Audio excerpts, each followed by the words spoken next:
శాశ్వతమైన ప్రేమతో మమ్మల్ని అంత మిక్కిలిగా ప్రేమించిన మా కన్న తండ్రి, మరొక తరుణాన్ని, మరొక అవకాశాన్ని తండ్రి మా బ్రతుకుల్లో ప్రసాదించి మా ఆయుష్లను పొడిగించి తండ్రి, ఈ సాయంకాలం వేళ తండ్రి మీ సన్నిధిలో నిలిచే భాగ్యాన్ని మాకు అనుగ్రహించినందుకు మీ కృతజ్ఞతాస్తులు తెలియజేయించున్నాం తండ్రి. మేము అనుకుంటే ఇక్కడికి రాలేదు తండ్రి, మీ అనుగ్రహం ఉంటేనే మీ సన్నిధికి చేరామన్న వాస్తవాన్ని గుర్తెరగడం కృప చూపించవలసిందిగా వేడుకుంటూ, మీరు అనుగ్రహించినటువంటి తరుణంలో తండ్రి ఏ వాక్యం చేత నన్ను మమ్మల్ని బలపరచనన్నారు తండ్రి, ఆ మాటలను సూటిగాను స్పష్టంగాను మీ పిల్లల యొక్క హృదయాంతరంగాల్లో తండ్రి లోతుగా నాటుటకు దీనుడమైన నన్ను జ్ఞాపకం చేసుకొని పరిశుద్ధాత్మ దేవుని సహాయం చేత నన్ను బలపరిచి వినగలిగే చెవులను గ్రహించగలిగే మనస్సును మీ పిల్లలకు అనుగ్రహించి మా బ్రతుకులు వెలుగునట్లుగా నీ నామ మహిమార్థంగా అనేకులకు దీవెనకరంగా ఈ ఆరాధనను జరిపించవలసిందిగా ప్రాధాయపడుతూ ఘనత మహిమ ప్రభావాలు మీ నామాన్ని కరుటిస్తూ క్రీస్తు నామని ప్రార్థన అడిగి వేడుకుంటున్నాము పరమ తండ్రి, ఆమేన్. మరి ఈ రోజుకు ఏర్పాటు చేయబడినటువంటి లేఖన భాగంలో మనం వెళ్దాం ప్రియులారా. ఈరోజు మన కళ్ళతో చూస్తున్నటువంటి ఆధునిక ప్రపంచంలో ప్రతిదీ కూడా టెక్నాలజీతో కూడుకుంది కదండి. ఈరోజు మన కళ్ళకు కనిపిస్తున్నటువంటి సౌకర్యాలు కానీ సదుపాయాలు కానీ ఒకనాడు సమాజంలో ఉన్నాయా? లేవు.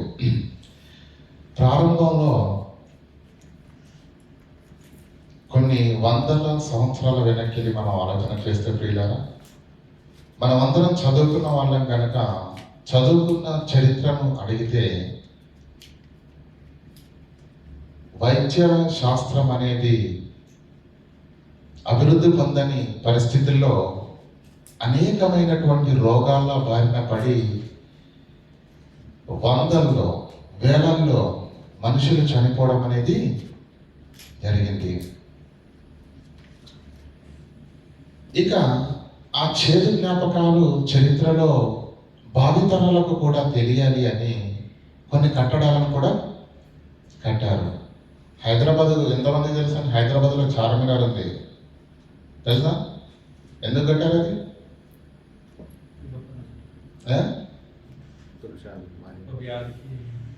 కదా, అది కూడా ఒక వ్యాధి వచ్చినప్పుడు దానికి గుర్తుగా కట్టిందే తప్ప మరొకటి కాదు. అలాంటి వాటిలో ప్లేగు వ్యాధి ఉంది, కలరా ఉంది కదా. అనేక మంది ఆ రోగాల బారిన పడి చనిపోవడం అనేది జరిగింది. కారణం ఏంటంటే వైద్య శాస్త్రం అభివృద్ధిలో అప్పుడు లేదు, వైద్యం అనేది తెలియదు కనుక చనిపోయారు. అప్పుడు బాగానే ఉండండి, అప్పుడు పరిస్థితి అలా ఉంది. కానీ ఇప్పుడు మాత్రం ఎలా ఉంది? ప్రతిదీ లేటెస్ట్ హైయెస్ట్ టెక్నాలజీతో ఉంది. ఉందా లేదా? ఒకప్పుడు ఎన్ని ఆసుపత్రులు ఉండేవండి?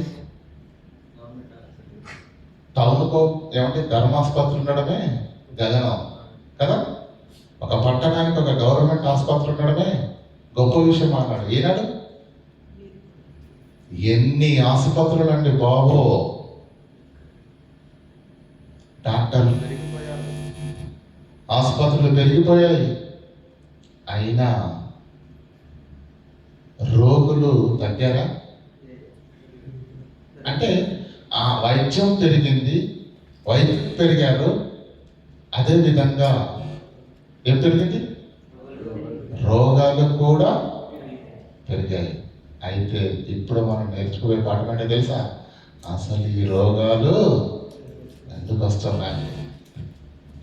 ఈ రోగాలు ఎందుకు వస్తున్నాయి? అదేంటండి రోగాలు ఎందుకు వస్తున్నాయి అని చెప్పేసి మనం ఆలోచించవలసిన పరిస్థితి ఉందంటారా? అది దేవుని పిల్లలుగా బైబిల్ చేత పట్టుకున్న మనము సంఘంలో ఆలోచించవలసిన పరిస్థితి ఉందంటారా? రోగాలు ఎందుకు వస్తాయో మీకు ఈ మాత్రం తెలియదా? డాక్టర్ని అడిగితే ఏమంటారండి? అమ్మ నువ్వు వాటర్ ఎక్కువ తాగంటాడు అంతే. ఏమంటాడు? లేదంటే నువ్వు బలమైన ఆహారాన్ని తీసుకో. అసలు ఎందుకు రోగాలు వస్తున్నాయంటే ప్రియులారా, మనం కొన్నిటిని ఆలోచన చేస్తే ప్రియులారా, ఎందుకు వస్తున్నాయి ఈ రోగాలు అంటే పౌష్టిక ఆహార లోపం వలన కూడా రోగాలు వస్తాయి. నంబర్ 1, ఓకేనా? నంబర్ 2, తినవలసినవి తినకుండా తినకూడనివి తినడం వల్ల, త్రాగవలసినవి త్రాగకుండా త్రాగకూడనివి త్రాగడం వల్ల. అంతేనా? అంటే తినే తిండి వల్ల, త్రాగే నీళ్ళ వల్ల, పీల్చే గాలి వల్ల మనకు రోగాలు అనేవి వస్తున్నాయి. ఇంకా ప్రకృతి వలన, ఎండాకాలంలో నుంచి వర్షాకాలంలోకి వెళుతున్నప్పుడు ఏమవుతుందండి? క్లైమేట్ చేంజ్ అయిందండి బ్రదర్ అంటాడు. క్లైమేట్ చేంజ్ అయితే మరి నీకేమైంది? అర్థమవుతుందా లేదా? అంటే వాతావరణం, ప్రకృతి కూడా మన ఆరోగ్యం పైన ప్రభావము చూపిస్తుందా లేదా? ఈ మధ్యలో డెంగ్యూ అనేటువంటి జ్వరం ఉందండి, విష జ్వరం అది. అది దేని వల్ల వస్తుందండి? దోమల వల్ల కూడా రోగాలు వస్తున్నాయి కదా. దోమల వల్ల వస్తున్నాయి, ఈగల వల్ల వస్తున్నాయి, ఏమండి వాతావరణం వల్ల వస్తున్నాయి. భయంకరమైన విషయాన్ని నిండుకున్నటువంటి క్షీరదాలు, పురుగులు, వాటి వల్ల కూడా కొన్ని పురుగులు ఉంటాయండి. మన చర్మం మీద పాకాయి అనుకోండి, అది ఏ విధంగా ప్రాక్కుంటూ వెళ్ళిందో అదంతా ఏమవుతుందండి? దద్దులా తయారైపోద్ది కదండి, వాచిపోద్ది అదంతా. అయితే ఇవన్నీ ఏంటో తెలుసా? ఇంతవరకు నేను చెప్పిన ఏమేం చెప్పానండి? పౌష్టికాహార లోపము, తినకూడని తినడం వల్ల, త్రాగకూడని త్రాగడం వల్ల, ఇంకా అంటే మొత్తానికి తినే తిండి వల్ల, త్రాగే నీళ్ళ వల్ల, పీల్చే గాలి వల్ల రోగాలు అనేవి వస్తున్నాయి. అదేవిధంగా ప్రకృతిలో సంభవించే మార్పుల వలన కూడా వస్తున్నాయి. అలాగే ప్రకృతిలో ఉన్న జీవరాశుల వలన, అంటే దోమలు కావచ్చు, ఈగలు కావచ్చు కదండి, భయంకరమైనటువంటి విషంతో నిండుకున్నటువంటి కొన్ని క్షీరదలు, కొన్ని పురుగుల వలన కూడా రోగాలు అనేటివి వస్తాయా? అయితే ఇవన్నీ సహజ సిద్ధంగా వచ్చే రోగాలు. దేనివల్ల? సహజ సిద్ధంగా వచ్చే రోగాలు. మంచిది. ఇవే ఈరోజు మనిషికి రోగాలు రావటానికి ప్రధాన కారణం ఇవే. మీకు మాట చెప్పాను, తినకూడనివి తినడం వల్ల. అంటే మంచిది, ఆరోగ్యాన్ని ఇచ్చేది మనిషికి ఇష్టం ఉండదు. కళ్ళకి ఎలా ఉండాలట అది? చూడగానే నీళ్ళు ఊరిపోవాలి. అది ఎలా ఉన్నా పర్వాలేదు, ఎంత కెమికల్ వేసినా పర్వాలేదు. ఇంట్లో అమ్మ చేసేది స్లో ఫుడ్, బయటికి వెళ్తే ఫాస్ట్ ఫుడ్ తిన్న వాళ్ళంతా ఫాస్ట్గానే బిడ్డెక్కుతారు. రోగాలు అందులో ఎన్ని కెమికల్స్ కలుస్తున్నారో తెలుసా ప్రియులారా? నోటికి రుచిగా ఉంది కానీ ఆవురు తినేస్తున్నారు. జీర్ణ సంబంధమైనటువంటి రోగాలతో కొట్టుమిట్టాడుతున్నారు ప్రియులారా. కొంతకాలానికి జీర్ణ వ్యవస్థ స్తంభించిపోతుంది. అధిక జీర్ణ వ్యవస్థ పనిచేయదు, అన్నం అరగదు. నువ్వు ఎంత ముద్ద తింటే ఇన్ని మాత్రలు వేసుకోవాలి. నువ్వు తినాలన్నా తినే ముందు మాత్రమే, తిన్నది అరగాలన్నా మాత్రమే, తిన్నది అరిగినది మోషన్ వెళ్ళాలన్నా ఎలాంటి పరిస్థితిలోకి వెళ్ళిపోతుందో చూడండి ప్రియులారా. కనుక మంచిది తినాలి. దేవుడు అంటాడు, ఆహారము కాని దాని కొరకు నువ్వు 1000 రూకలు చెల్లించదవు కదా. కనుక ప్రియులారా, మంచిది తినాలి, శ్రేష్టమైనది తినాలి. ఇలా పౌష్టికాహార లోపం వల్ల వచ్చే రోగాలు ఉన్నవి, వాతావరణాన్ని బట్టి వచ్చే రోగాలు ఉన్నవి, ప్రకృతిలో సంభవించే పరిస్థితులను బట్టి వచ్చే రోగాలు ఉన్నవి, క్రిములు, కీటకాలు, పురుగుల వల్ల వచ్చే రోగాలు. ఇవన్నీ బాగానే ఉంది. ఇంతకు మించి ఇంకా వేరే కారణం ఏ డాక్టర్ అయినా చెప్తారండి? ఇవే, వీటిలో ఏదో ఒకటి మనకు రోగం రావడానికి కారణము వస్తుంది. మరి కరోనా పరిస్థితి ఏంటి? కరోనా అది కూడా ప్రకృతిలో ఉన్నటువంటి ఒక వైరసే కదా. ఎందుకంటే ప్రకృతి నుంచి అని చెప్పాను. అందుకే ఇవన్నీ బాగానే ఉన్నాయి. కానీ దేవుని పిల్లలుగా ప్రతిదీ దైవ కోణంలో ఆలోచించాలి. ప్రతి దానిని బైబిల్ దగ్గరికి తీసుకుని వచ్చి ఆలోచిస్తే ప్రియులుగా దేవుడు ఏం చెబుతున్నాడు, వాక్యం ఏం చెబుతుంది అనేది కూడా మనకు ముఖ్యమైన ఈ విషయంలో కదా.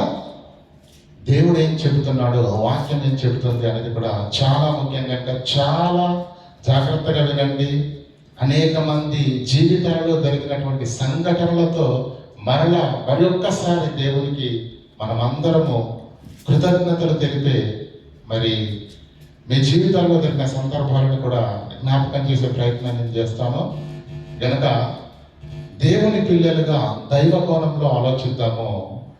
రోగాలు సహజ సిద్ధంగా ఇన్ని కారణాలు బట్టి వస్తున్నాయి రోగాలు, వీటిని బట్టే వస్తాయి, అది 100% వీటిని బట్టి రావు అని నేను చెప్పట్లేదు. సహజ సిద్ధంగా వచ్చే రోగాలు ఉన్నవి. దైవ కోణంలోకి వెళ్ళి మనం ఆలోచన చేస్తే దేవుడు ఏం చెబుతున్నాడు, వాక్యం ఏం చెబుతుందో కూడా మనం ఆలోచిద్దాం ప్రియులారా. చూడండి, రాజుల 2వ గ్రంథాన్ని దయచేసి తీయండి. దయచేసి రాజుల 2వ గ్రంథము 13వ అధ్యాయము 14 నుంచి చదువుతున్నాం ప్రియులారా. అంతటా ఎలీషా మరణకరమైన రోగము చేత పీడితుడై ఉండగా ఇశ్రాయేలు రాజైన యెహోయాషు అతని చూచి కన్నీరు విడుచుచు నా తండ్రి ఇశ్రాయేలు వారికి రథము రౌతులు నీవే అని ఏడ్చింది. అందుకు ఎలీషా సరిపోతుందండి. ఏమన్నదండి అక్కడ? అంతటా ఎలీషా దేని చేత? మరణకరమైన. ఎందుకు వచ్చింది ఆ రోగం? ఆ రోగముతో ఎలీషా ఏం కాబోతున్నాడు? 2 రోజుల తర్వాత తగ్గిపోయే జలుబు కాదు అది. ఏంటది? మరణకరమైన రోగం చేత. అంటే ఆ రోగం ఎందుకు వచ్చింది ఎలీషా గారికి? అర్థమవుతుందా? ఆ రోగం ఎలీషా గారికి ఎందుకు వచ్చింది? మరణించటానికే వచ్చింది. మరణకరమైన రోగం చేత పీడింపబడ్డాడు. ఇశ్రాయేలు రాజైన యెహోయాషు అతని వద్దకు వచ్చి అతను చూచి కన్నీరు విడిచుచు నా తండ్రి ఇశ్రాయేలు వారికి రథములు రౌతులను నీవే అని ఏడ్చాడు. ఎవరు ఇంతకు? ఎలీషా గారు ఎవరండి? దేవుని ప్రవక్తకి ఏమొచ్చింది? రావచ్చా? చెప్పండి, రావచ్చా? పోనీ మనం అంటే మన భక్తి గురించి ఏ క్లారిటీ మనకు లేదు. కానీ ఎలీషా గారి గురించి, భక్తి గురించి అయితే దేవుడు పరిశుద్ధాత్మ ప్రేరణ చేత వాక్యంలో రాయించాడు కనుక ఒక ఉన్నతమైన భక్తి పరుడుగా మనం పరిగణించవచ్చు. మరి అలాంటి భక్తి పరుడైనటువంటి దైవ సేవకుడైన ఎలీషాకు ఏమొచ్చింది? ఏ రోగం? ఏ రోగం అంటే 2 రోజుల్లో తగ్గేది కాదు, 4 రోజుల తర్వాత విడిచిపెట్టేది కాదు, వారం రోజుల తర్వాత చల్లబడేది కాదు. అది ఏంటి? మరణకరమైన రోగము. దేవుని సేవకుడికి, ప్రవక్తకు కూడా వస్తుందా? వచ్చిందా? వచ్చింది. అదెలా ప్రభువా? నీ పిల్లలకు రాకూడదు కదా అనడానికి లేదు. అది మనం అర్థం చేసుకోవాల్సింది. ప్రవక్తకు కూడా రోగము వచ్చిందా లేదా? దేని కొరకు వచ్చింది? మరలా మరణకరం అంటే మరణించటానికే ఆ జబ్బు. అంటే ఇక బ్రతికి బట్ట కట్టే అవకాశమే లేదు. 20వ వచనం చదవండి. తరువాత ఎలీషా మృతి పొందగా పైన చదువుకున్నాం. ఎలీషా మరణకరమైన రోగము చేత పీడింపబడ్డాడు. 20వ వచనం వచ్చేసరికి ఏమైపోయింది? మరణించాడు. అర్థం చేసుకోండి ప్రియులారా, దేవుని యొక్క వాక్యం ఎలా ఉంది అనేది మనం అర్థం చేసుకోవడానికి ప్రయత్నం చేద్దాం పిల్లలు. అదేవిధంగా రెండవ రాజుల గ్రంథము 20వ అధ్యాయం చేయండి ఒకసారి. 20వ అధ్యాయము 1వ వచనం. ఆ దినములో హిజ్కియాకు మరణకరమైన రోగము కలుగగా. రెండవ రాజుల గ్రంథము 20వ అధ్యాయము 1వ వచనం. ఆ దినములో హిజ్కియాకు, ఆ దినములలో హిజ్కియాకు మరణకరమైన రోగము కలుగగా. హిజ్కియాకు మళ్ళీ ఏం కలిగిందంటండి? మరణకరమైన రోగము కలుగగా. ఆమోజు కుమారుడును ప్రవక్త అయిన యెషయా ఆయన యొద్దకు వచ్చి, నీవు మరణమవుచున్నావు, బ్రతుకవు. ఏమండి, అసలు మరణకరమైన రోగం ఎవరికి వచ్చింది? హిజ్కియాకు వచ్చింది. యెషయా గారు ఎందుకు వచ్చారు? అర్థమవుతుందండి వాక్యం? యెషయా గారు ఎందుకు వచ్చారు హిజ్కియా దగ్గరికి? హిజ్కియా, ఇది జలుగు అనుకుంటున్నావా, దగ్గు అనుకుంటున్నావా, చిన్నపాటి జ్వరం అనుకుంటున్నావా? ఇది తగ్గడానికి రాలేదయ్యా, ఇది తగ్గడానికి రాలేదు. నువ్వు మరణించటానికి ఈ రోగము నీకు వచ్చింది కనుక, నీకు సమయము లేదు కనుక నువ్వు జాగ్రత్త పడాలి. నువ్వేం చేయాలో తెలుసా? నీకున్న ఈ కొద్దిపాటి సమయంలో నువ్వేం చేయాలో తెలుసా? నీ ఇల్లును చక్క పెట్టుకో. ఇది మరణించటానికే వచ్చిందన్న సంగతి నీకు అర్థం కాకపోతే, నువ్వు నిర్లక్ష్యం చేస్తే, నువ్వు సమయాన్ని వ్యర్థం చేస్తే నువ్వు మరణిస్తావు. నీ ఇల్లు చక్క పెట్టుకో. అందుకే దేవుడు ప్రవక్తను పంపించాడు. హిజ్కియా, నీవు మరణించబోతున్నావు. నీకొచ్చిన ఈ రోగము మరణించటానికే వచ్చింది కనుక నువ్వేం చేయాలి? నీ ఇంటిని చక్క పెట్టుకో. అప్పుడు ఆయన ఏం చేశాడు? చదవండి. యెహోవా యథార్థ హృదయుడునై సత్యముతో నీ సన్నిధిని నేనెట్లు నడుచుకుంటునో, నీ దృష్టికి అనుకూలముగా సమస్తము నేనెట్లు జరిగించుతునో కృపతో జ్ఞాపకం చేసుకునుము. జ్ఞాపకం చేసుకోమని హిజ్కియా కన్నీళ్లు విడుచుచు యెహోవాను ప్రార్థన చేయగా, ఏమండి? 6వ వచనం చదవండి. ఇంకా 15 సంవత్సరములు నీవు ఆయుష్ను నీకు ఇచ్చేదను. చాలా జాగ్రత్తగా ఆలోచించండి. ఎలీషాకు కూడా మరణకరమైన రోగమే వచ్చింది, హిజ్కియాకు కూడా మరణకరమైన రోగమే వచ్చింది. హిజ్కియా ఎవరండి? సామాన్యుడు కాదు, రాజులు కదా. అంటే రోగం రాజులకు వస్తాయి, ప్రవక్తులకు వస్తాయి, ప్రజలకు వస్తాయి. దాంట్లో తేడా ఏమీ లేదు. ఎలీషా గారికి మరణం రాగా, మరణకరమైన రోగం రాగానే ఎలీషా ప్రార్థించారండి? ఎలీషా గారు ప్రార్థించారా? ఎలీషా గారు ప్రార్థన చేయలేదు. నాకు ఆయుష్ ఇమ్మని కోరుకోలేదు ప్రియులారా కదా. కానీ హిజ్కియా ఏం చేశాడు? ఆయుష్ ఇమ్మని ప్రార్థించగానే ఏమైంది? ఇంకా 15 సంవత్సరములు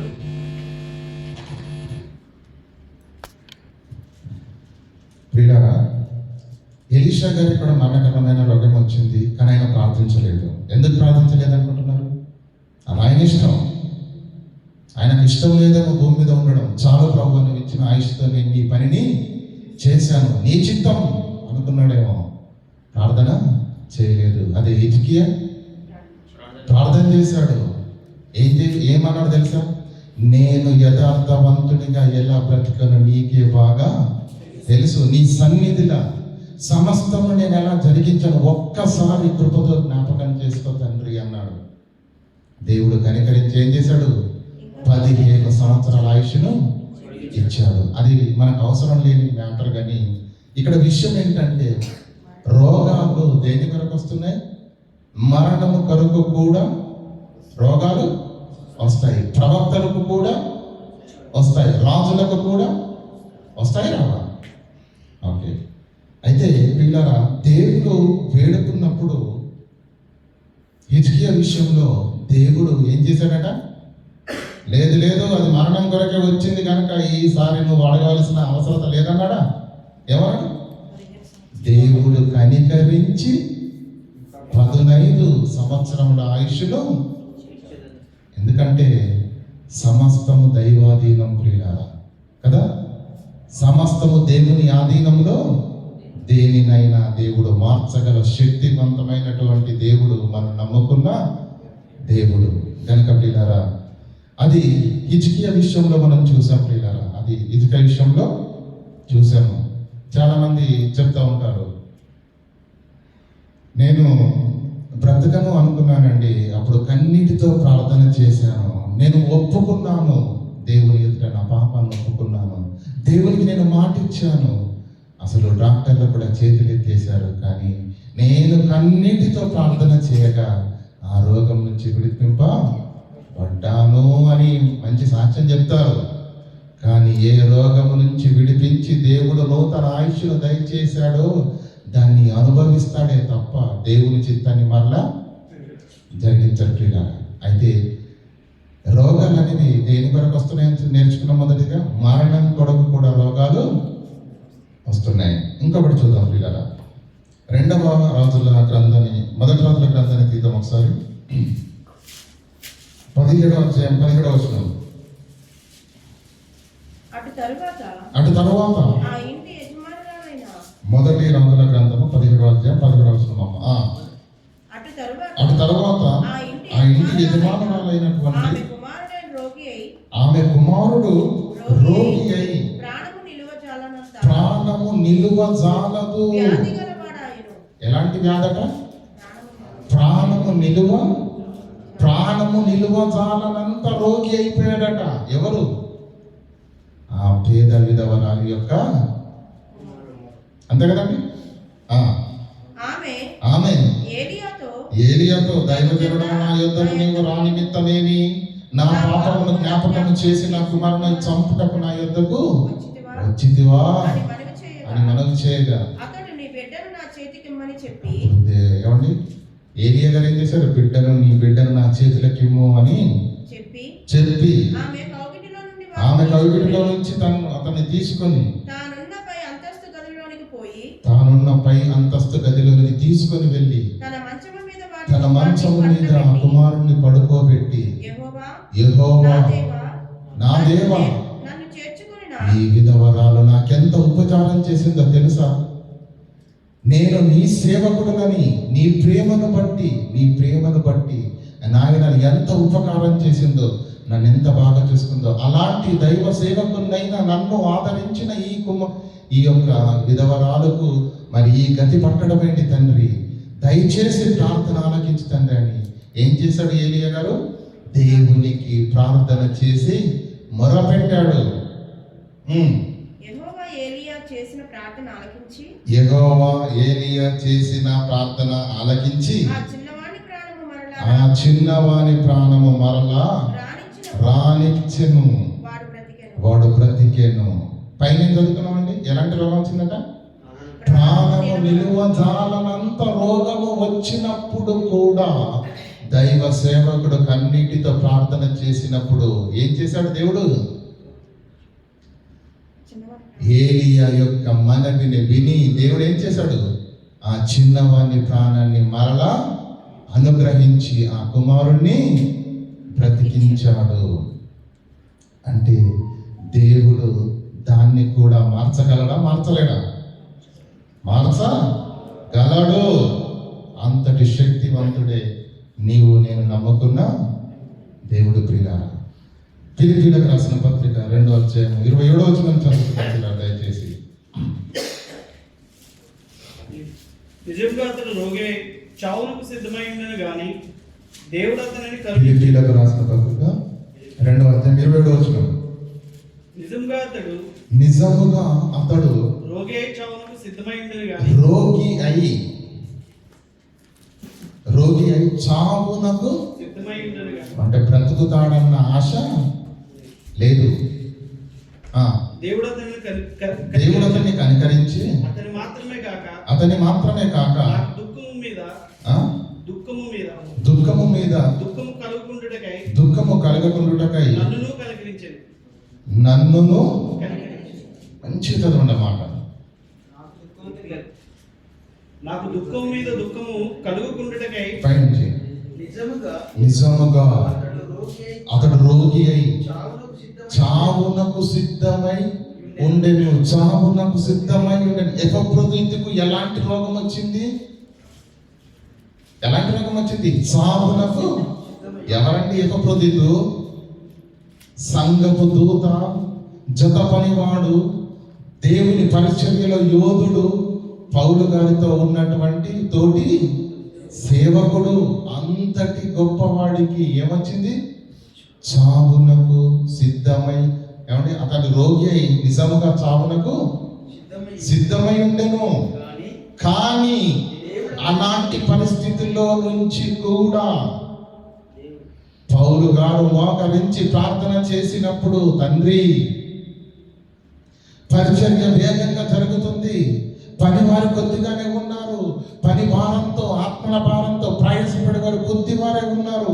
అలా కొద్దివారిగా ఉన్న నా తోటి సహోదరుడైన ఎపఫ్రోదితు తండ్రి రోగి అయ్యాడు, చావునకు సిద్ధమయ్యాడు. దయచేసి తండ్రి జరుగుతున్న ఈ పని ఆటంకపరచకుండా ఉండాలంటే దయచేసి అతన్ని కాపాడు తండ్రి, కాపాడు తండ్రి అని మొరపెట్టాడు. ఎవరు? అపోస్తలుడైన పౌలు ప్రార్థన చేయగానే ఏం జరిగింది?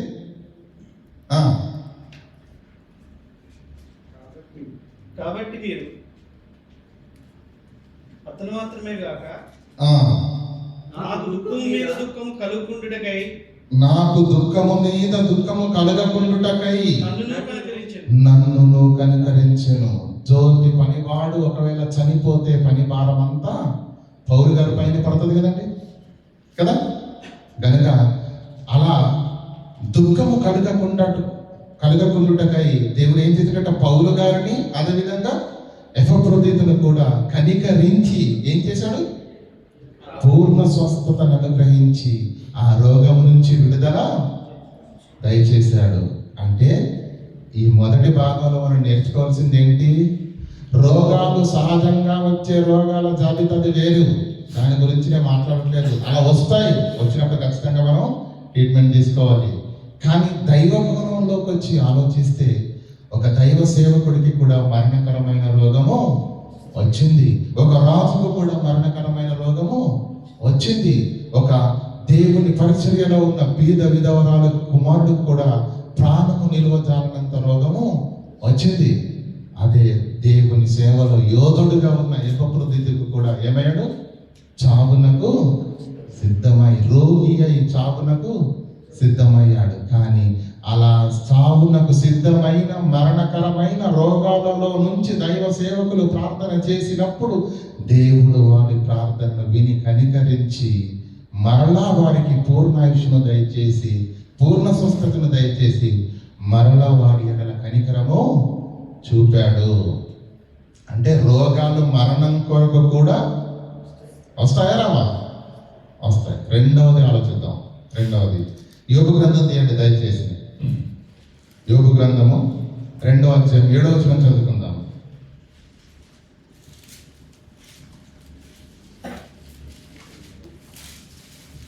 కాబట్టి అపవాది, యోబు గ్రంథము దయచేసి అందరు తీయండి. యోబు 2వ అధ్యాయం 7వ వచనం చదవండి. కాబట్టి అపవాది యెహోవా సన్నిధి నుంచి బయలు వెళ్ళి అరికాలు మొదలుకొని నడినెత్తి వరకు బాధకరమైన కురుపులను యోబును మొత్తెను. యోబుకి ఎందుకు వచ్చిందంటే రోగం? పౌష్టికాహార లోపం వల్ల వచ్చిందా? తినకూడని తినడం వల్ల వచ్చిందా? త్రాగకూడని త్రాగడం వల్ల వచ్చిందా? వాతావరణం వల్ల వచ్చిందా? క్రిముల వల్ల వచ్చిందా? దోమల వల్ల వచ్చిందా? పోనీ మరణించడానికి వచ్చిందా రోగం? చెప్పండి. ఏదైనా పాపం చేయడం వల్ల వచ్చిందా? యోబు స్నేహితులను అడిగితే ఏమంటున్నారు? ఉన్నట్టుండి ఒక్కసారిగా ఆస్తి పోయింది, పిల్లలు పోయింది, ఇంత రోగాన్ని కొని తెచ్చుకున్నావంటే ఎంత భయంకరంగా పాపం చేశావో ఎవడికి తెలియకుండా. అందుకే నీకు ఇలాంటి గతి పట్టింది అని యోగు స్నేహితులు మాట్లాడుతూ ఉంటారు. ఇంతకీ యోగుకు ఎందుకు వచ్చింది ఆ రోగం? ఎందుకు వచ్చింది ఆ వ్యాధి? చెప్పండి.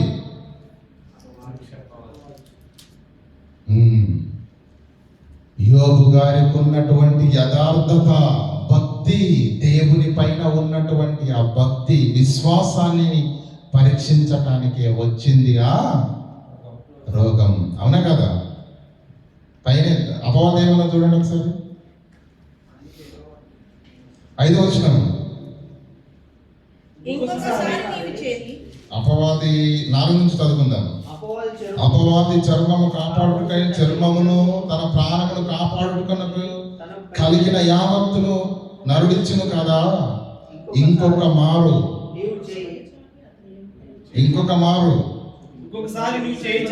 చెయ్యి చాపి ఎముకను అతని దేహమును మొత్తిన ఎడల. యోబు భక్తిపరుడు, గొప్ప నీతిపరుడు అని గొప్పని చెప్తున్నావు తండ్రి. ఏ పాటిది యోబు యొక్క భక్తి? నేను చూపిస్తాను, నిరూపిస్తాను అని ఆస్తి తీసేసింది, పిల్లల్ని చంపేసింది. అయినా ఏమన్నా తెలుసా? నేను తల్లి గర్భము నుంచి దిగంబరునై వచ్చి తిరిగి దిగంబరునై పోతిని.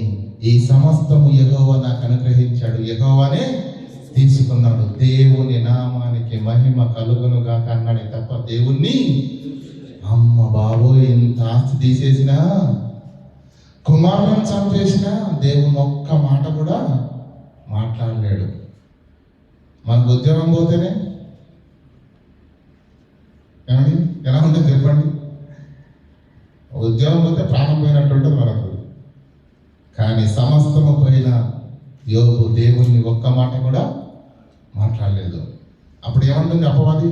ఇంకొకసారి ఛాన్స్ ఇవ్వు. ఇప్పుడు ఆస్తి, కుమారుడు పోయారు కదా, శరీరంలో వ్యాధిని కలగజేస్తాను.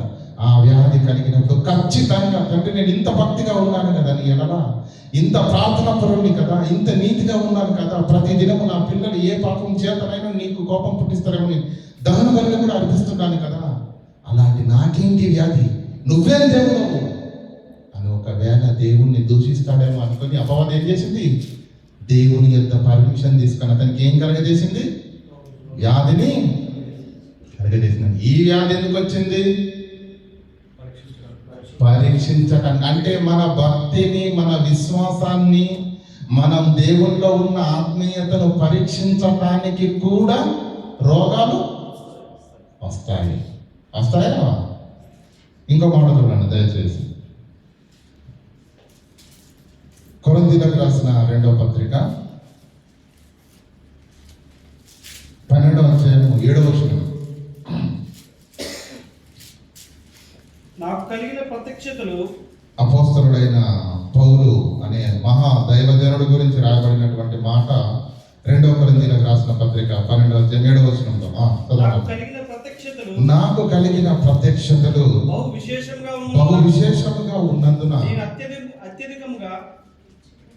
అతనికి కలిగిన ప్రత్యక్షతలు, దర్శనాలు, స్వస్థత వరాలు ఎన్నో ఎక్కువ, చాలా గొప్ప బలం కలిగినటువంటి దైవ సేవకుడు ప్రియులారా. ప్రపంచంలో ఏ రోగంతో ఉన్నవాడైనా పౌలు దగ్గరికి వెళితే పౌలు ఏం చేయనక్కర్లేదు. అతని చేతికి ఒక చేతి గుడ్డను తగిలించి ఆ రోగి పైన పడవేస్తే ప్రపంచంలో ఎటువంటి రోగం కలిగిన వాడైనా టక్కున లేచి, దిగ్గున లేచి పూర్ణ స్వస్థతుడై వెళ్ళిపోతాడు. అంతటి స్వస్థతావరం కలిగినటువంటి దైవ సేవకుడు అపోస్తలుడైన పౌలు. ఏమండి, ఆయన వాక్యం చెబితే ప్రియులరా అద్భుతంగా ఉంటుంది. సూచక్రియలు కానీ, అద్భుతాలు కానీ, మహత్కార్యాలు కానీ ఏమండి విపరీతంగా చేసినటువంటి ఆయన, అతనికి ఏమిటట? దర్శనాలు ఉన్నవి కలిగినటువంటి ఏమంటే ప్రత్యక్షతలు బహు విశేషముగా ఉన్నందున నేను అత్యధికముగా హెచ్చిపోకుండా నిమిత్తము నా శరీరములో ఒక ముళ్ళు, ఒక శరీరంలో ఒక ముళ్ళు అంటున్నాడు. ఏంటది? అది రోగమే. అది ఎందుకుందంట? ఎందుకుందంట? ఏమని అనేక మందికి స్వస్థత కలిగించే దైవ సేవకుడికి స్వస్థత వరం కలిగిన అపోస్తలుడైన పౌలుకు ఏముంది? శరీరంలో ముళ్ళుంది. ఏమంటున్నాడు కింద చూడండి, నేను అత్యధికంగా అది నా నుండి తొలగిపోవాలని దాని విషయమే నేను ముమ్మారు ప్రభువును వేడుకుంటుని. అందుకు నా కృప నీకు చాలును. ప్రభువు ఏమంటున్నాడంటే నా కృప నీకు చాలును. బలహీనత యందు నా శక్తి అది పరిపూర్ణంగా ఉండాలయ్యా నీకు. ఏంటి ఉండాలా? పౌలు గారికి ఎందుకుందా రోగం? పౌలు గారికి ఎందుకుందా వేదన, ఆ శోధన, ఆ ముళ్ళు? ఎందుకంటే ఏమంటాడు? తనకున్నటువంటి ప్రత్యక్షతలు అత్యధికముగా ఉన్నందున తన్ను తాను హెచ్చిపోకుండా ఉండాలని ఏమిచ్చాడు దేవుడు? ఒక ముళ్ళు పెట్టాడట. ఈ రోగాన్ని నాకు తీసేయి ప్రభు అని ముమ్మారు ప్రార్థన చేస్తే దేవుడు అంటున్నాడు, అది ఉండని, అది నీ కొరకే, నీ మేలు కొరకే. అది లేకపోతే నువ్వు గర్వపడపోతావు, అది లేకపోతే నువ్వు హెచ్చిపోతావు, అది లేకపోతే లేవుల నుంచి నువ్వు తొలగిపోతావు. కనుక నీ క్షేమం కొరకే నేను ఈ ముళ్ళు నీ శరీరంలో పెట్టాను. అంతే కదండి. ముమ్మారు దేవుడు ప్రార్థన చేస్తే దేవుడు ఏమన్నాడు? ఏమనుకుంటారు? ఎనిమిది వచ్చినప్పుడు దాని విషయమై ప్రభువును వేడుకుంటుని. అందుకు ప్రభు ఏమంటున్నాడు? నా కృప నీకు చాలును, బలహీనత యందు నా శక్తి పరిపూర్ణమగుచున్నది అని నాతో. నీకెప్పుడైతే బలహీనంగా ఉంటుందో నా శక్తిని పంపిస్తాను, కానీ అది మాత్రం ఉండాలి నీ శరీరంలో. పౌలు గారికి రోగం ఎందుకు వచ్చింది? హెచ్చిపోకుండా నిమిత్తం. అంటే ఆయన ఆత్మీయ అభివృద్ధికి క్షేమం కొరకే. ఆయన ఆత్మీయ జీవితం, ఆయన విశ్వాస జీవితం దేవునిలో నుంచి పడిపోకుండా ఉండటానికి పౌలు గారికి ఏమొచ్చింది చెప్పండి? అంతేనా? రోగాలు తీసే దైవ సేవకుడికి రోగం ఉంది, అది మీకు అర్థం కావట్లేదు. అపోస్తల కార్యం చేయండి ఒకసారి 19వ అధ్యాయం. అపోస్తల కార్యంలో 19వ అధ్యాయం చేయండి ఒకసారి. 11వ వచనం చదవండి. అతడు మరలా పైకి వచ్చి, అపోస్తల కార్యంలో 19వ అధ్యాయం 11వ వచనం. మరియు దేవుడు పౌలు చేత విశేషమైన అద్భుతములను చేయించెను. అతని శరీరమునకు తగిలిన గుడ్డలైనను నడికట్లైన రోగుల యొద్దకు తెచ్చినప్పుడు రోగములు వాటిని విడిచెను, దయ్యములు కూడా. ఏమండి? ఈయన చేతనే అద్భుతాలు, సూచక్రియలు, స్వస్థతలు జరిగించే దైవ సేవకుడికి ఏముంది? ఆయనకు రోగం ఉంది. ప్రభు ఇన్ని రోగాలు నేను అందరికీ తీసేస్తున్నాను కదా, నా రోగం దీని ప్రభు అంటే ఏమన్నాడు? అది ఉండాలి, అది ఉండాలి. అది ఉంటేనే నువ్వు దేవునిలో, భక్తిలో, విశ్వాసంలో నువ్వు, అంటే అది ఉండాలి అని అన్నాడంటే దేవుడు. ఒకసారి అర్థం చేసుకోండి ప్రియులారా. అంటే నా ప్రశ్న ఏంటంటే పౌలు గారికి ఇది ఎందుకుంది? ఆత్మీయ జీవితానికి క్షేమాభివృద్ధి కొరకే ఉందా లేదా?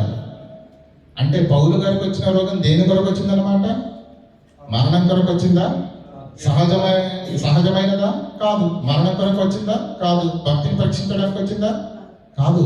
భక్తిని పరీక్షించడానికే. కానీ ఆ భక్తిని నిలబెట్టుకోవటానికి, దేవునిలో నుంచి వైదొలగకుండా ఉండటానికి అది వచ్చింది కదా.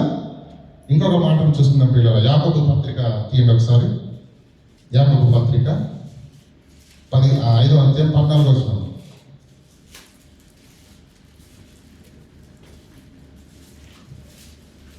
మీలో ఎవడైనా రోగి అయి ఉన్నాడా? మీలో ఎవడైనా రోగి అయి ఉన్నాడా? అతడు సంఘపు పెద్దలను పిలిపింపవలను. అంతే కదండి. సంఘంలో ఎవరికైనా అనారోగ్యం ఉంటే ఏం చేయాలి? సంఘ పెద్దలను పిలువనంపించి వారు ప్రభువు నామమున అతనికి నూనె రాసి, ప్రభువు నామమున అతనికి నూనె రాసి అతని కొరకు ప్రార్థన చేయవలెను. అతని కొరకు ప్రార్థన చేయవలెను. అంటే ఇప్పుడు భక్తి మరి యోబు గారి విషయంలో ఆలోచన చేసినప్పుడు ఇలా పౌలు గారి విషయంలో ఆలోచన చేసినప్పుడు వీరిద్దరి విషయాల్లో మనం ఆలోచన చేసినప్పుడు ప్రియులారా ఏమొచ్చింది? ఇప్పుడు ఏమర్థమైంది మనకు అంటే విశ్వాసాన్ని పరీక్షించటానికి కూడా రోగాలు వస్తాయి, అంతే కదా? విశ్వాసాన్ని పరీక్షించటానికి కూడా వేదనలు, శోధనలు, బాధలు వస్తాయి. ఆ మాట అద్భుతంగా రాశారండి పేతురు గారు. తీయండి ఒకసారి పేతురు పత్రిక తీయండి, 1 పేతురు 1వ అధ్యాయం 7వ వచనం. నశించిపోవు సువర్ణము అగ్ని పరీక్ష వలన శుద్ధపరచబడుచున్నది కదా. ఏమండి? నశించిపోవు సువర్ణము ఎలా శుద్ధపరచబడుతున్నది? నీళ్ళ చేత కడిగితే శుద్ధమవుతుందా?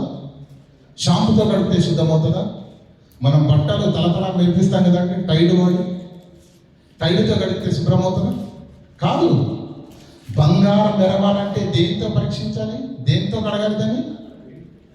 అగ్నితో దాన్ని అగ్నిలో మరిగిస్తే ఏమవుతుందండి? నశించిపో సువర్ణము అగ్ని వలన శుద్ధపరచబడుతుంది. అంటే సువర్ణము శుద్ధిపరచబడతాలంటే అగ్ని కావాలి. నీ విశ్వాసము పరీక్షింపబడాలంటే రోగం రావాలి, శోధన రావాలి. కింద ఏమంటుంది చూడండి, దానికంటే అమూల్యమైన మీ విశ్వాసము శోధనల చేత, వేదనల చేత, రోగముల చేత, బాధల చేత, ఇరుకుల చేత, ఇబ్బందుల చేత పరీక్షకు నిలిచినదై ఉండాలి. దేవుడు నిన్ను పరీక్షిస్తున్నాడేమో, నీ సహనాన్ని పరీక్షిస్తున్నాడేమో, నీ భక్తిని పరీక్షిస్తున్నాడేమో, నీ యథార్థతను పరీక్షిస్తున్నాడేమో. అప్పుడు నువ్వేం చేయాలి? ఆ పరీక్షలో ఏంటి ప్రభువా, నేను ఇంత మంచి భక్తి పనులను నాకే రప్పిస్తావా అని చెప్పేసి దేవునికి గుడ్ బై చెప్పడానికి వీలు, నువ్వు పడిపోతావేమో, జాగ్రత్త అని ఏమంటున్నాడు. దానికంటే అమూల్యమైన మీ విశ్వాసము శోధనల చేత పరీక్షకు నిలిచినదై ఉండాలి. ఏమండి? రోగం రాగానే దేవుణ్ణి తిట్టుకోకండి. ఏమో నీ విశ్వాసాన్ని పరీక్షించడానికి దేవుడు రప్పించాడు కదా. ఏ పరిస్థితిలో కూడా దేవునిలో ఉన్న విశ్వాసము నుంచి, భక్తి నుంచి మనం వైదొలగడానికి వీలు లేదు. నిలిచినదై యేసుక్రీస్తు ప్రత్యక్షమై అయినప్పుడు నీకు మెప్పును ఘనత కలుగుటకు కారణము అగును. అంటే దేవుని పిల్లలుగా మనకు సంభవించేవి అన్నీ ఒకే కారణం చేత సంభవిస్తామని నేను చెప్పట్లేదు. సహజ రోగాల గురించి చెప్పాను, సహజ కారణాలు చెప్పాను. మరణం కొరకు వచ్చేవి కూడా ఉన్నవి. విశ్వాసాన్ని పరీక్షించడానికి వచ్చే రోగాలు కూడా ఉన్నావా లేదా? ఉన్నవి. విశ్వాసాన్ని పరీక్షించడానికి కూడా, మన భక్తిని పరీక్షించడానికి కూడా, మన ఓర్పును పరీక్షించడానికి కూడా రోగాలు వస్తాయి, వేదనలు వస్తాయి, శోధనలు వస్తాయి. మనం ఏం చేస్తాం తెలుసా? ఏ శోధన అయితే వచ్చిందో ప్రమాదం తీసి పడేసే ముందంటాం. అర్థమవుతుందా? అంటే దేవుని సంకల్పం ఏదో మనకు తెలియదు కదండి.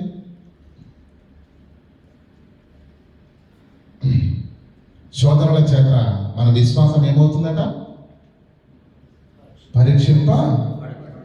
బంగారం అగ్ని చేత పరీక్షింపబడుతుంది. మన విశ్వాసం, మన భక్తి శోధనల చేత, వేదనల చేత పరీక్షింపబడుతుంది. భార్యాభర్తల ప్రేమ ఎప్పుడు పరీక్షింపబడుతుంది? ఏమండి? కొత్తగా ఉన్నప్పుడు భర్త అనారోగ్యంగా ఉన్నాడు అనుకోండి, ఏమంటే భార్య అనారోగ్యంగా ఉంది అనుకోండి, అప్పుడు భర్త ప్రేమ ఏంటో తెలిసిపోద్ది. భర్త సంపాదన లేక, ఏ పని పాట లేక ఇంటికాడ కూర్చున్నాడు అనుకోండి, అప్పుడు తెలుసుద్ది భార్య యొక్క యథార్థత ఏంటో. అప్పుడు వరకు బయటపడుతుంది. ఉద్యోగం బాగా ఉన్నంతసేపు అంతా హ్యాపీగానే ఉంటుంది, సంపాదన ఉన్నంతసేపు అంతా హ్యాపీగానే ఉంటుంది, ఇన్కమ్ ఉన్నంతసేపు అంతా హ్యాపీగానే ఉంటుంది. ఒక్కసారి ఇన్కమ్ ఆగిపోతే అప్పుడు తెలుస్తుంది. అప్పటి వరకు బయటకు రాదు, బయటపడదు. అదే భార్య అనారోగ్యం ఉంటే తప్ప భర్త యొక్క బుద్ధి ఏంటో లేదు ప్రియులారా. కనుక మన విశ్వాసం ఎప్పుడు నిరూపింపబడుతుంది? శోధనలకు, వేదనలకు, ఏమండి ఎన్ని శ్రమలు వచ్చినా దేవునిపై ఉన్నటువంటి భక్తిని, విశ్వాసాన్ని విడిచిపెట్టకుండా ఎన్ని ఏదైనప్పటికీ నీ దేవునిలో అలాగే నిలబడతాం చూడండి. అప్పుడు మన భక్తి, మన విశ్వాసము పరీక్షలకు నిలిచినదై మనం దేవుని చేత మరి కృప పొందుకుంటాం ప్రియులారా. ఏమండి ఇది ఎన్నోది? రెండవది ప్రియులారా. ఇక మూడోది ఉంది ప్రియులారా, చాలా ఏమండి విచిత్రమైనది ఇది. చూడండి యోహాను సువార్త 11వ అధ్యాయము 3 నుంచి చదువుకుందాం. అతని అక్క చెల్లండ్రు యోహాను సువార్త 11వ అధ్యాయము 3 నుంచి. అతని అక్క చెల్లండ్రు ప్రభువా ఇదిగో నీవు ప్రేమించువాడు రోగి అయి ఉన్నాడని, ఆయన యొద్దకు వర్తమానము పంపిరి. యేసు అది విని, ఇది సందర్భం మనం చాలా సందర్భాల్లో చిన్నప్పటి నుంచి ప్రతి సందర్భంలో చదువుకుంటూనే ఉంటాం. లాజరు గురించినటువంటి సందర్భం కదండి. ఈ వ్యాధి మరణము కొరకు వచ్చినది కాదు. అయితే భయంకరమైనటువంటి రోగం వచ్చింది ఎవరికి? లాజరు గారికి. ఇదే మాటను ఆయన యొక్క అక్క చెల్లెలైనటువంటి మరియ మార్త యేసుక్రీస్తుకు వర్తమానాన్ని పంపించారు.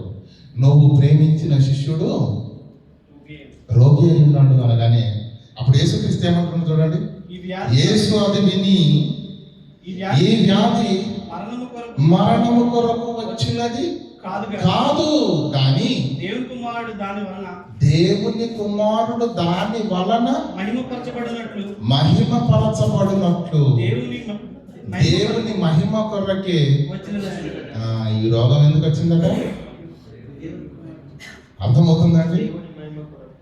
అంటే రోగాలు దేవుని మహిమ కొరకు కూడా వస్తాయా? అదేలాగండి. మనకు రోగం వస్తే దేవుడు మహిమపరచబడడం ఏంటి? మనము జబ్బు చేస్తే దేవుడు మహిమపరచబడడం ఏంటి? ఆలోచించండి. దేవుని మహిమ కొరకు కూడా రోగాలు వస్తాయా? ప్రియులారా, ఆయా సందర్భాలలో అనేక మంది సాక్ష్యాలు చెప్తూ ఉంటారు.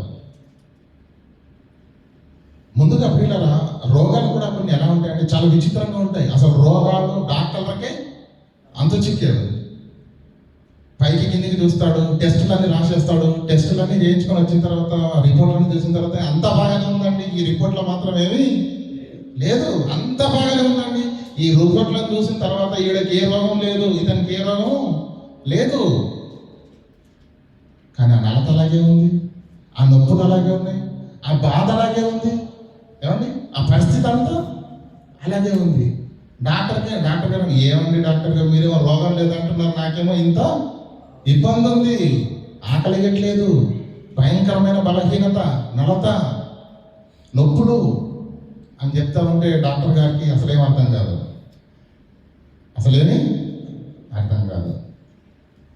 రిపోర్ట్లు చూద్దామా, ఏ రోగం లేదు, అంతా బాగానే ఉంది. మరి అంతా బాగానే ఉన్నప్పుడు మరి నలతెల్లులో చివరికి ఏం చేస్తారండి? అలా ఆసుపత్రుల్లో వెంట తిరిగి తిరిగి తిరిగి తిరిగి ఎక్కడికి వస్తారు? దేవుని దగ్గరికి వస్తారు. అప్పుడు దేవుడు స్వస్థత పడతారు. ఏమన్నా అప్పుడు దేవుడు స్వస్థత ఇస్తే ఏమవుతుంది? స్వస్థత తద్వారా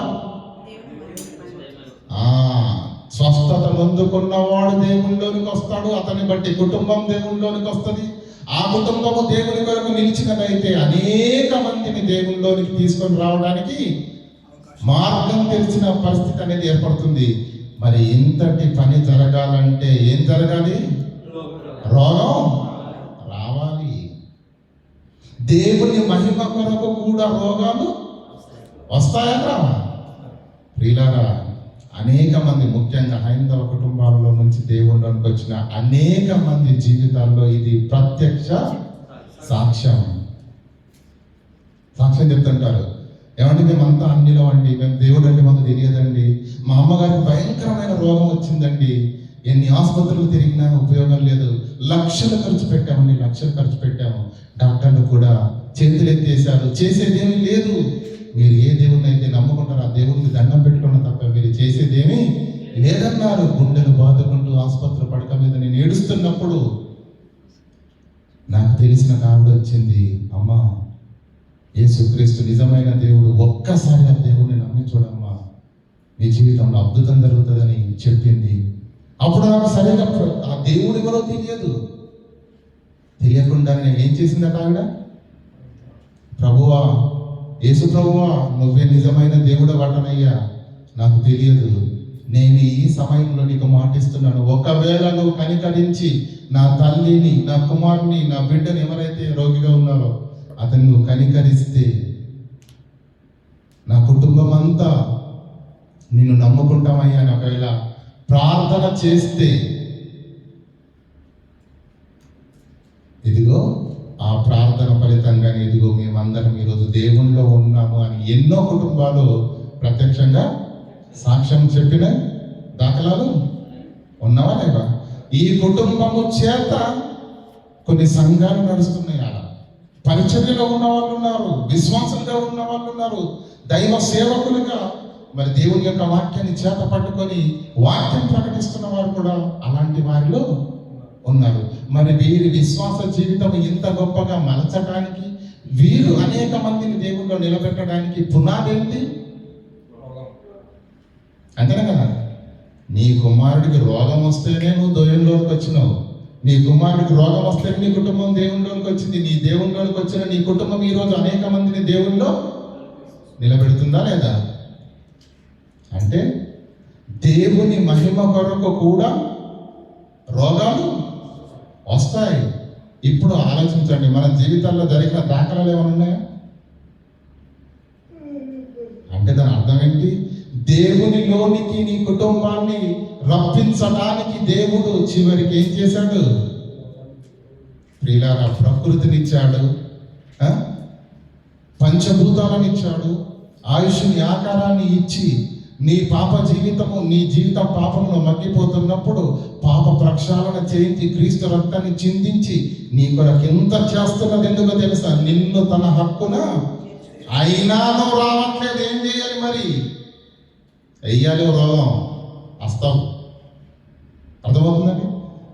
నిన్ను తన యుద్ధకు చేర్చుకోవడానికి తన కుమారుని ప్రాణం పెట్టడానికి వెనుదీయని దేవుడు ఒక చిన్న రోగం చేత నిన్ను తన యుద్ధకు రప్పించుకోలేడా?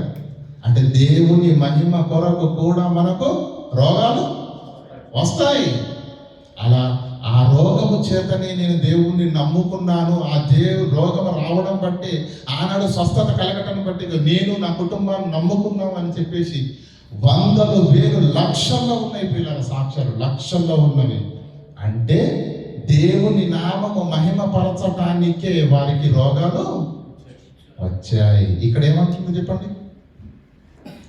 యోహాను సువార్త 11:4. యేసు అది విని ఈ వ్యాధి మరణము కొరకు, అమ్మా మార్తా, మరియా, మీరు బెంబేలెత్తిపోకండి అమ్మా, అతనికి ఈ రోగం ఎందుకు వచ్చిందో తెలుసా? మరణము కొరకు వచ్చినది కాదు గాని దేవుని కుమారుడు దాని వలన మహిమపరచబడవలెను.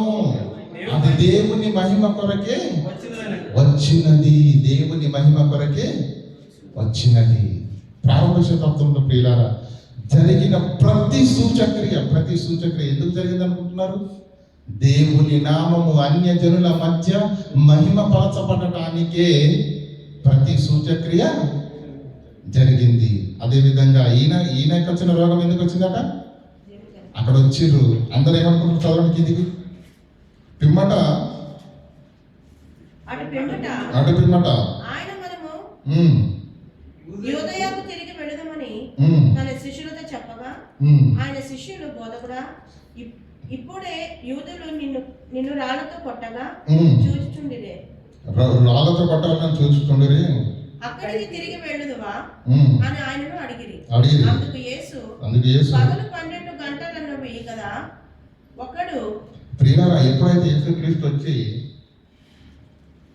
అతడు నిద్రించుచున్నాడే కానీ మరణము కాలేదు అని అనగానే అప్పుడు ఏమన్నారు? 12వ వచనం. శిష్యులు ప్రభువా అతడు నిద్రించిన ఎడల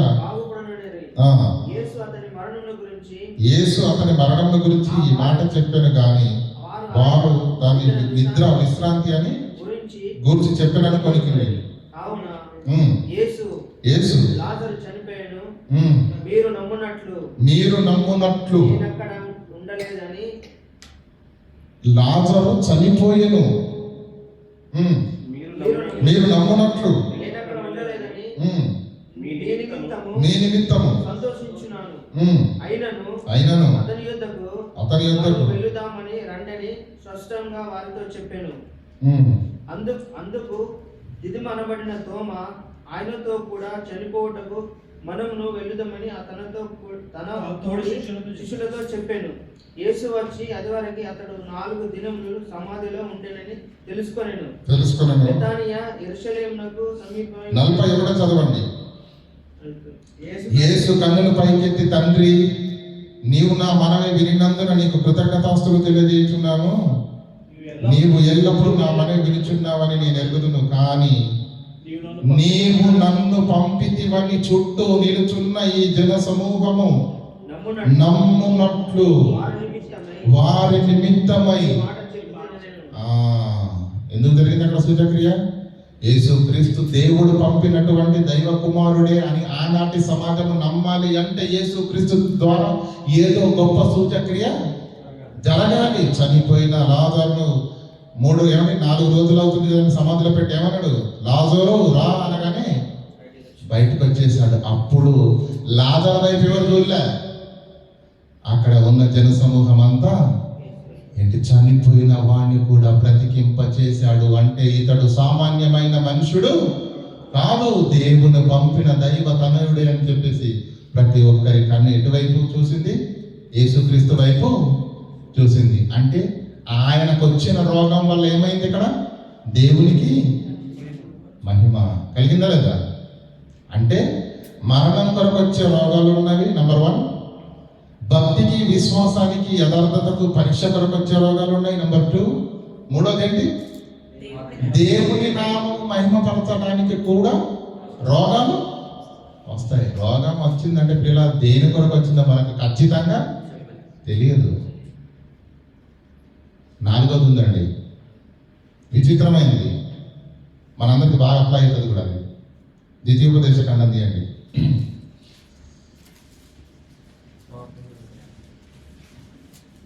28వ అధ్యాయం 15వ వచనం. నేను నేడు ద్వితీయోపదేశ ఖండము 28వ అధ్యాయం 15వ వచనం. నేను నేడు నీకు ఆజ్ఞాపించు ఆయన సమస్తమైన ఆజ్ఞలను కట్టడలను నువ్వు అనుసరించి నడుచుకొనవలెనని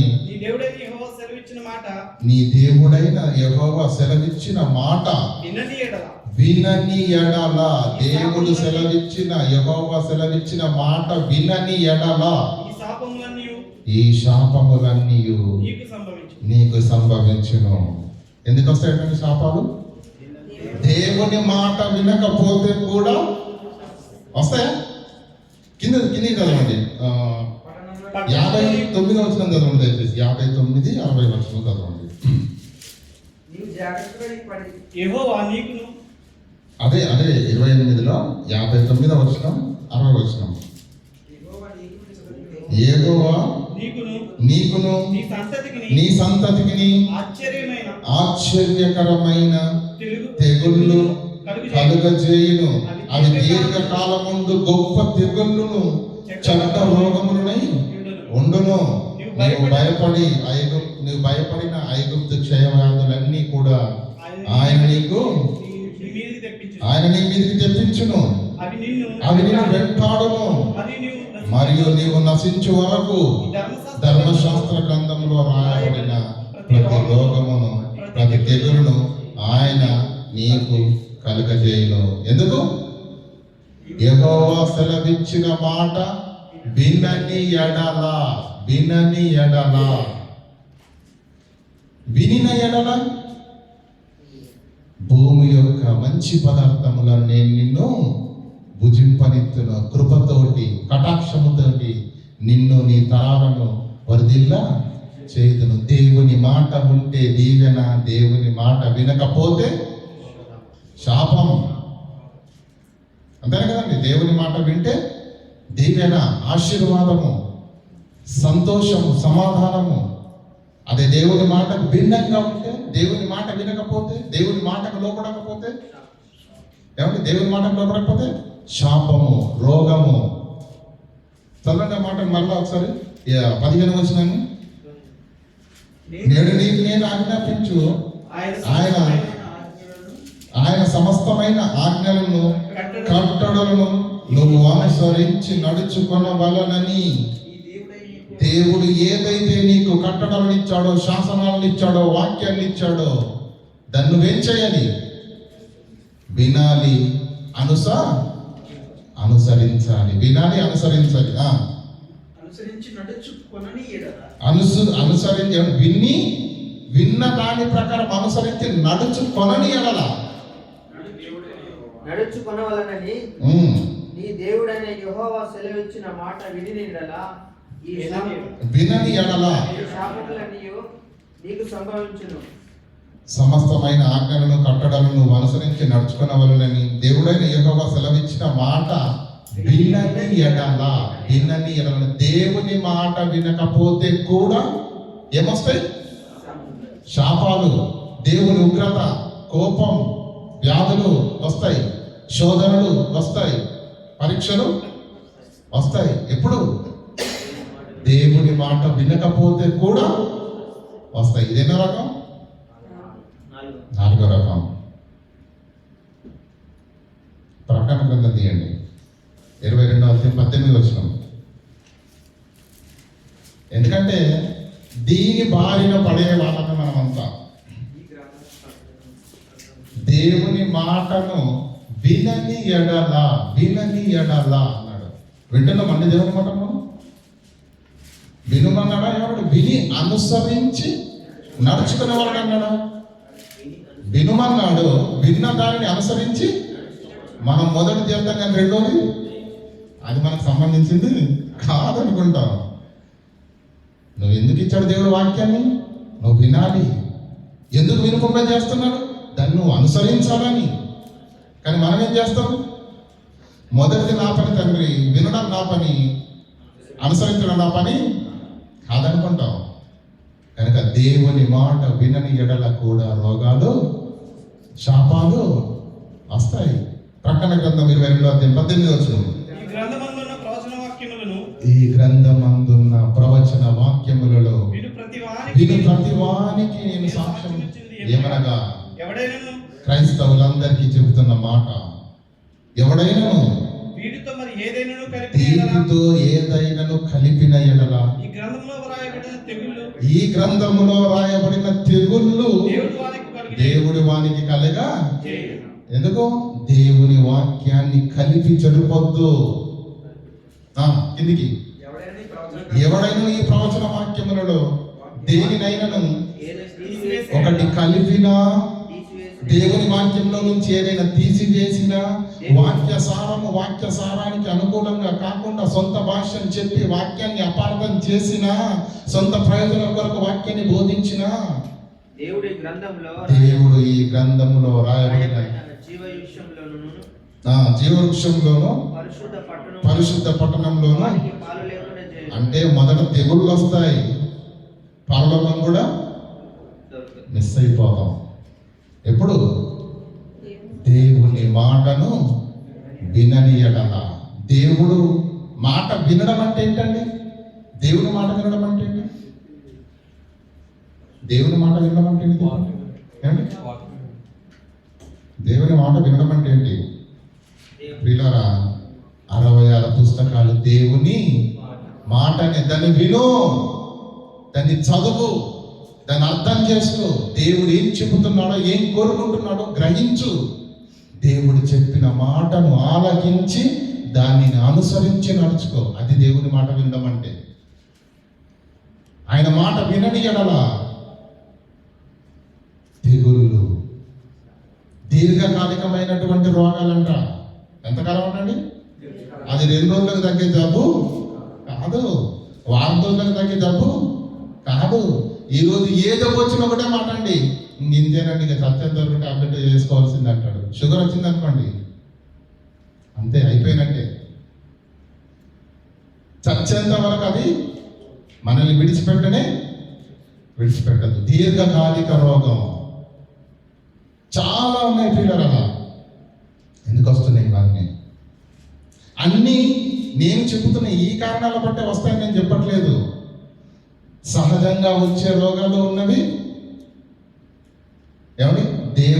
దైవ కోణంలో మనం ఆలోచించినప్పుడు మరణం కొరకు వచ్చిన రోగాలను చూసాం, పరీక్ష కొరకు వచ్చిన రోగాలను చూసాం, మన భక్తి విశ్వాసాన్ని పరీక్షించడానికి కూడా రోగాలు వచ్చాయి, దేవుని నామము మహిమపరచడానికి కూడా రోగాలు.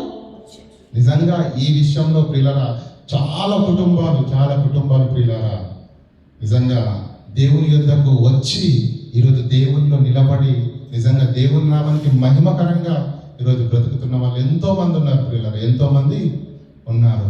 ఆ బిడ్డ ఆనాడు చావు బ్రతుకుల మధ్య ఆసుపత్రి పడక మీద ఉంటే తప్ప, ఆ తల్లికి ఎవరో చెబితే తప్ప, ఆ తల్లి ఆనాడు మొక్కుకుంటే తప్ప, ఆ బిడ్డ బ్రతికి బట్ట కడితే తప్ప దేవునిలోనికి వారు రాలేరు. నిజ దేవుణ్ణి తెలుసుకోలేదు. ఎందుకొరకు దేవుడు పరలోకం నుంచి భూమి మీదకి పంపాడు.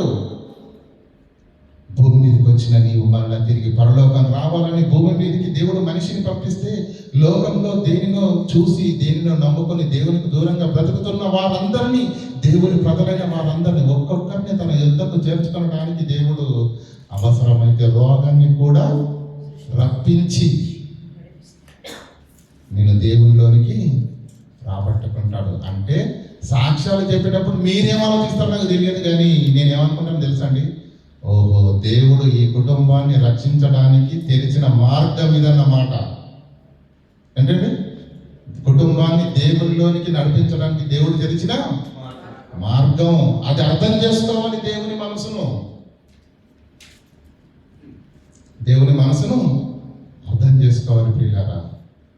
కనుక దేవుని మాట వినకపోతే కూడా రోగాలు వస్తాయి. ఒక వచనం చూసుకుందాం ప్రియులారా, దానికి సంబంధించినటువంటి ఒక వచనం చూసుకుందాము. దినవృత్తాంతంలో 2వ గ్రంథాన్ని తీయండి ఒకసారి దయచేసి.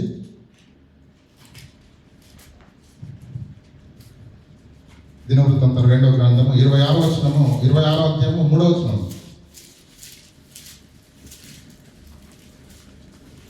ఉజ్జియా ఏలన ఆరంభించినప్పుడు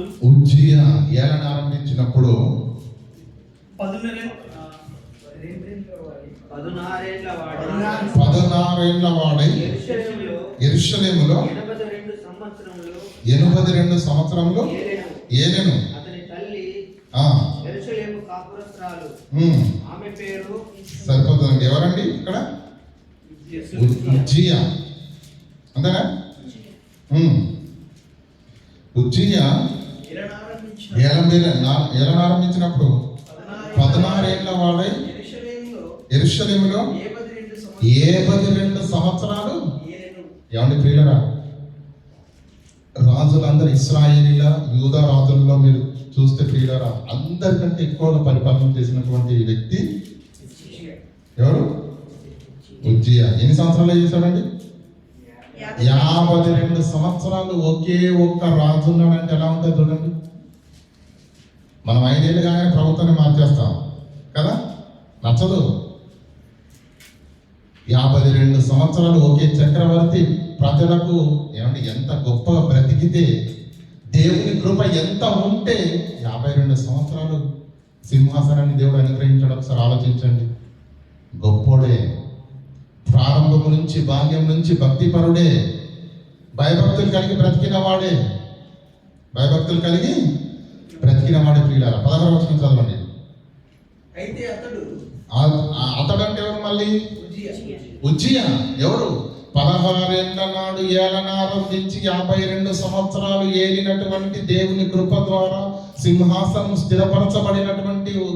వ్యక్తి ఎవరైనా మనం చదువుకున్నామో ఆ ఉజ్జియా రాజు ఏం చేశాడట? అయితే అతడు స్థిరపడిన తరువాత అతడు మనస్సున ఏం చేశాడట? గర్వించి చెడిపోయాను. గర్వించి చెడిపోయాను. స్థిరపడనంత వరకు బాగానే ఉన్నాడు. స్థిరపడిన తర్వాత ఏమైపోయిందంట? గర్వించి చెడిపోయాను. అతడు ధూపము వేయుటకై ధూపము వేయుటకై యెహోవా మందిరంలో ప్రవేశించి తన దేవుడైన యెహోవా మీద ద్రోహం చేయగా యెహోవా మందిరంలో ప్రవేశించి తన దేవుడైన యెహోవాకు ద్రోహం చేయగా యాజకుడైన అతర్యాయు అతనితో కూడా ఉన్న ధైర్యవంతులైన యెహోవా యాజకుడు 80 మంది అతని వెంబడి లోపలికి పోయి వారు రాజైన ఉజ్జియాను ఎదిరించి ఎవరెవరిని ఎదిరిస్తున్నారటండి? యాజకులకు రాజుల మధ్య ఏంటి? ఇప్పుడు మాటల యుద్ధం జరుగుతుంది. యాజకులందరూ ఏమంటున్నారు? రాజును ఎదిరిస్తున్నారు. అయ్యా, నువ్వు రాజువు, నువ్వు పరిపాలన చేయాలి. యెహోవా మందిరంలో ప్రవేశించి ధూపము వేసే పని నీది కాదు. నువ్వు పాలకుడివి. నువ్వు సింహాసనం పైన కూర్చుండాలి. ధూపము వేసే యాజకత్వం చేసే పని దేవుడు అహరోను సంతతికి మాకు అనుగ్రహించాడు. అది మా పని. అయ్యా, నువ్వు వెళ్ళకూడదు అని 80 మంది యాజకులు ఏం చేస్తున్నారట? రాజును ఎదిరిస్తున్నారట. వెళ్ళడానికి వీలేదు. నువ్వు రాజు అయినప్పటికీ కూడా. అప్పుడు ఏమైంది?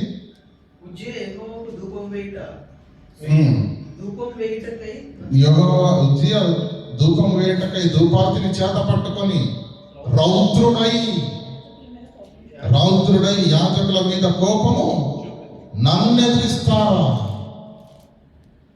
ఎవరనుకుంటున్నారు? నేను ఉజ్జియాను, రాజును. నేను తలుచుకుంటే ఏమైనా మిమ్మల్ని అటువంటి నన్ను ఎదిరిస్తున్నారా మీరు అని యాజకుల మీద రౌద్రుడై యాజకుల మీద కోపము చూపెను. యెహోవా మందిరములో ధూపపీఠము ప్రక్క అతడు ఉండగా యాజకులందరూ చూచుచూనే ఉన్నప్పుడు అతని నొసట కుష్ఠరోగము. ఎందుకు పుట్టింది రోగం? యెహోవా మాట వినకపోవుట వలన. రాజుల పని పాలక వర్గం, అంతే కదండి. రాజు సింహాసనం పైన కూర్చుండాలి, పరిపాలన చేయాలి. కానీ దేవాలయంలోనికి వస్తే రాజు అయినా ప్రజలైనా ఎవరైనా బయట ఉండవలసిందే.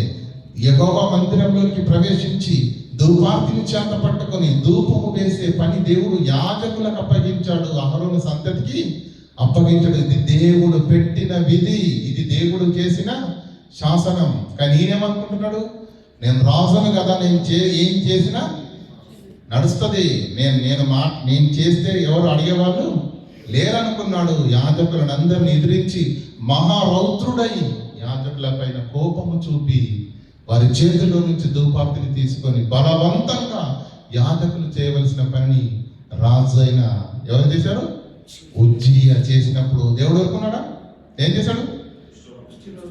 యాజకులందరూ చూచుచుండగానే అతని నొసట కుష్ఠరోగము పుట్టెను. దేవుని మాట వినకపోవుట వలన.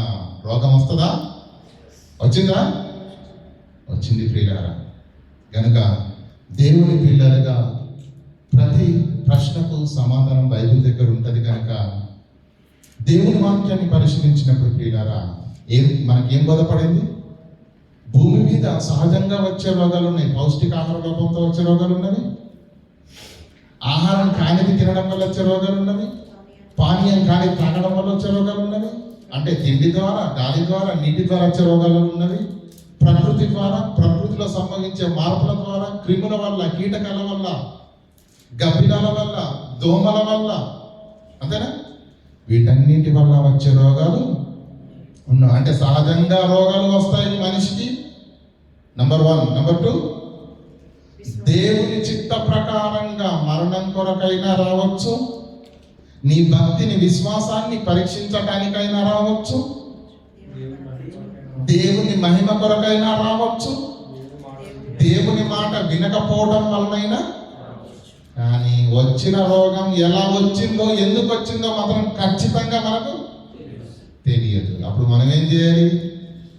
నిజంగా బైబుల్ అద్భుతం ప్రియులారా. మనం ఆలోచించాం, ప్రతిదానాలు చదువుకుంటూ వెళ్ళిపోతాం. ఇందాక చదివాం కదండి, యాకోబు పత్రిక 5:14 చదవండి ఒకసారి మనం.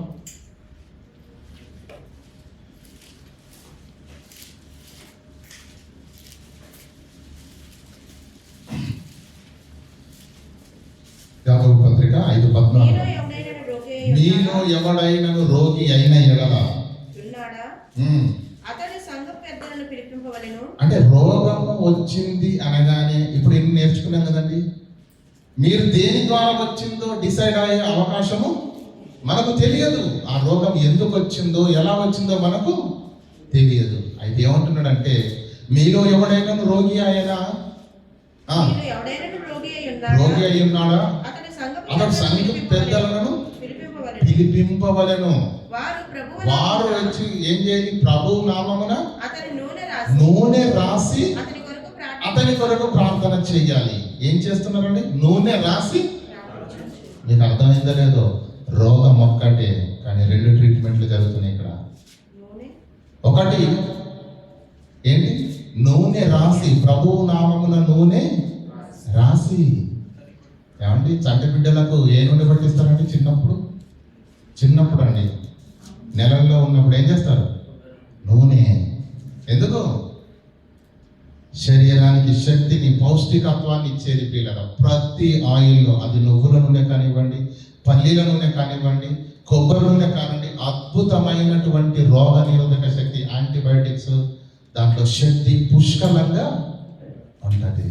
రోగి అయిన వాడికి ఏం కావాలి? రోగ నిరోధక శక్తి. ఏం చేయాలి?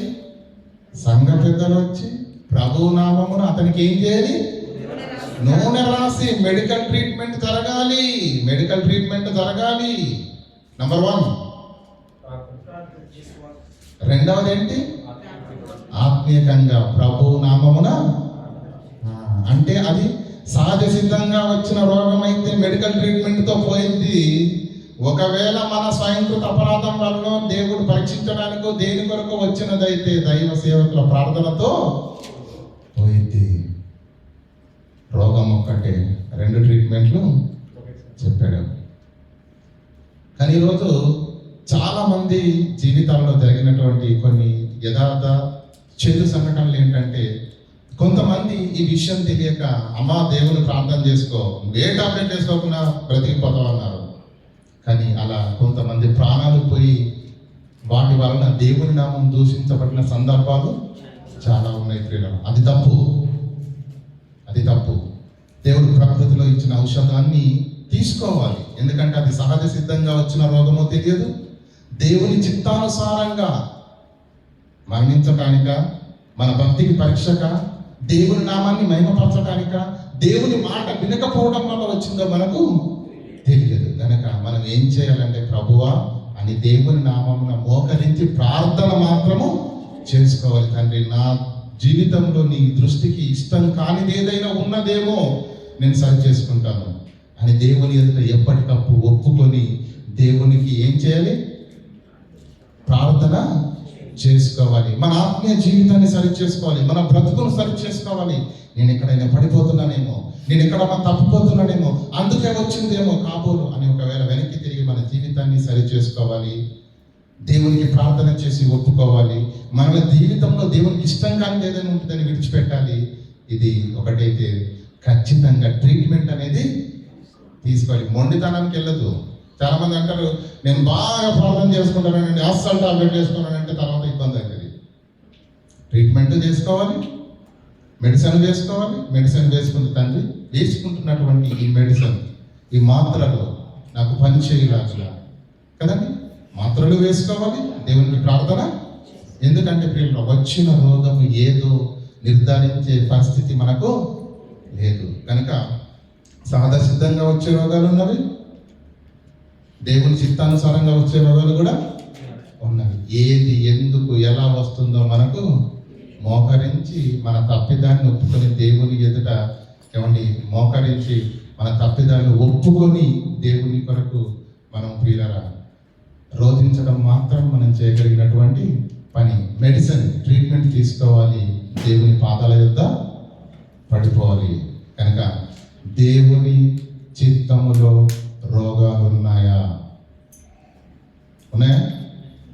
సహజ సిద్ధంగా వచ్చే ఉన్నవి. కానీ యోగకు ఎందుకు వచ్చింది రోగం? పౌలుకి ఎందుకు వచ్చింది రోగం? చెప్పండి.